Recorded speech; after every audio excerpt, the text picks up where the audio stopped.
Hello and good evening. I'm here and I'm moving along through my video study guide of 308 Houston Community College course before my final exam, and I'm going through and creating a video study guide for myself of what I believe are the important concepts to learn to pass the exam. So here I am, and you're more than welcome to come and study along with me. So I've been moving through the sections, and now we're getting to graphs and linear equations.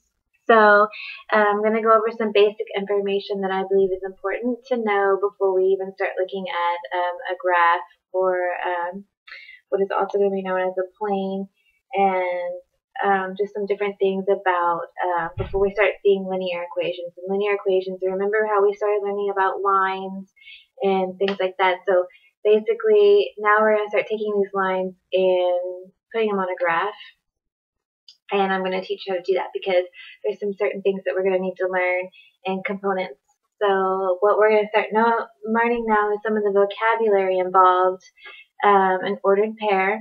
Now we see these things here, x comma y inside of parentheses, and that means that this is an ordered pair, and these numbers inside are our coordinates, and it's charted by run over rise. So your run is going to be your horizontal,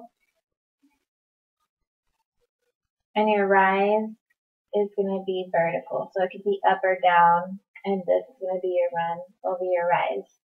And now here, it's important to understand that when we go into linear equations and when we start solving for them, that an ordered pair is called an ordered pair because it's important to know that these numbers go a certain way, x comma y. So it's important because it does make a difference which number comes first.